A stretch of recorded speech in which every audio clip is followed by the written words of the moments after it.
En medio de esta tremenda crisis económica que vivimos, lamentablemente muchas empresas no han podido reactivarse y han cerrado, han quebrado. Cuando esto ocurre, cuando las empresas cierran, ¿qué derechos tenemos los trabajadores que estamos formalmente empleados en ellas? Ese es nuestro tema el día de hoy y lo vamos a tratar con Franco Muschi, que es profesor de ESA. Franco, ¿qué tal? Muy buenas tardes, ¿cómo estás? Hola, buenas tardes, ¿cómo estás? ¿Qué tal? Encantado de escucharte y saludar a todos los televidentes hoy.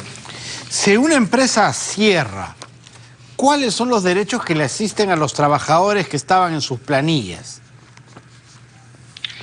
A ver, definitivamente el cierre es algo que estamos comenzando a ver, ¿no? Creo que el primer ejemplo que se nos viene a la mente es Soyuz, ¿no? Hace poco anunció, me parece, esta empresa de transporte anunció ya el cierre de sus operaciones y seguramente con el devenir de los meses irán cerrando muchas más empresas, ¿no? Lamentablemente, ¿no? Y acá también lamentablemente el panorama no es muy bueno para el trabajador, porque lo que va a suceder básicamente es que se le va a notificar con la extinción de la relación laboral, ¿sí? ¿A partir de qué? De la decisión del cierre o la liquidación de la empresa, ¿no? Y esto, la primera medida que tiene que hacer el empleador es básicamente informar mediante una carta al trabajador con 10 días de anticipación de la fecha de extinción de la relación laboral, ¿no? Es, digamos así, la primera medida formal que va a utilizar la empresa. Y la segunda medida, ¿no? Ya tiene que ver con los derechos, ¿no? Y ahí, lamentablemente, los derechos que atienden a un trabajador que está incurso en esta situación son beneficios laborales. Y los beneficios laborales, tales como la CTS que podamos tener adeudada, las vacaciones, las gratificaciones, ¿no? Y cualquier otro beneficio, ya sea legal o convencional, al cual el trabajador tenga derecho, ¿no? Aquí no se aplica la indemnización por despido, es decir, el sueldo y medio por año trabajado hasta el tope de 12 sueldos, ¿o sí?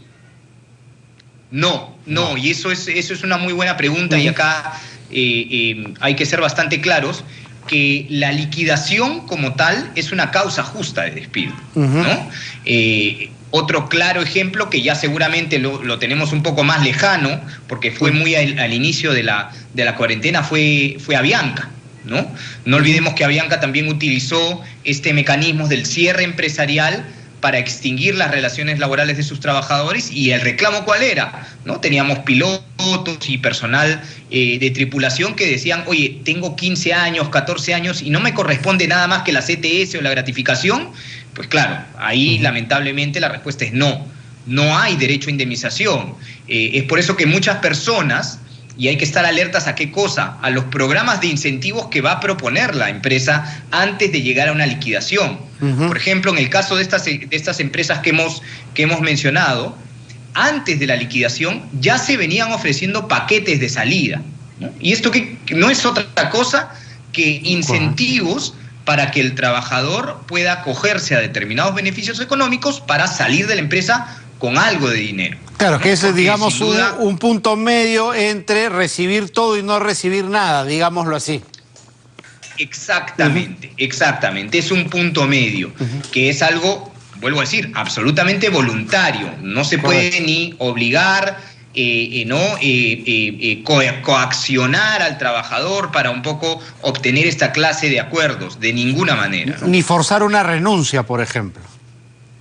Ni forzar una renuncia, y ahí hay que tener mucho cuidado. Ese es un punto muy importante. ¿Por qué? Porque la renuncia no da derecho a nada, ¿no? Claro. La renuncia no da derecho a una indemnización ni a un incentivo tampoco, ¿no? Entonces, por ahí puede pasar algún empleador también con ánimo de ahorrarse un poco de soles que hoy vienen muy bien, genera pues incentivos de renuncia y no paga nunca nada, ¿no? Entonces hay que tener en cuenta también la negociación y cómo se estructura la negociación, ¿no? Un incentivo de renuncia normalmente viene en un mutuo acuerdo, en un documento que redacta el empleador y donde se consignan pues cada uno de los beneficios que se van a otorgar.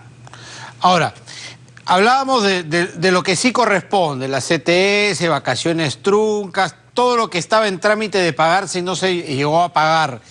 ¿Qué pasa si la empresa, por esto de la quiebra, se reclama en total insolvencia? Es decir, no tengo ni para pagarte eso.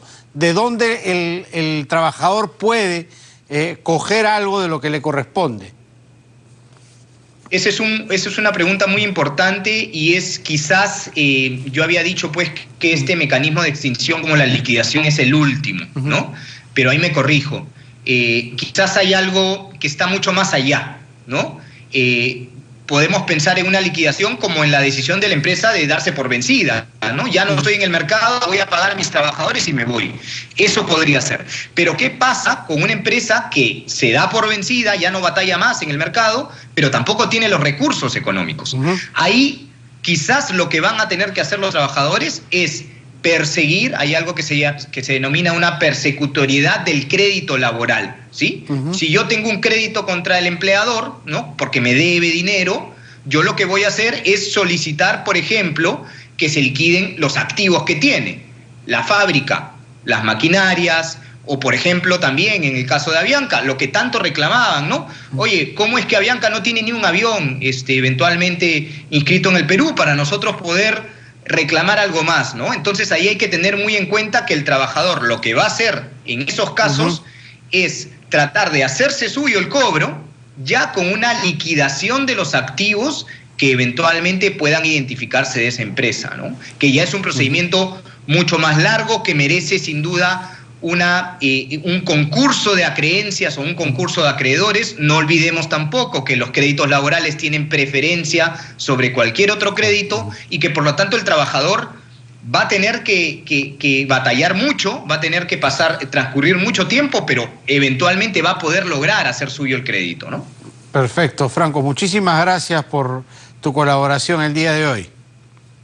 Muchas gracias a ustedes. Perfecto. Franco Musqui, profesor de SAN, ha estado con nosotros. Cerramos así nuestro bloque económico.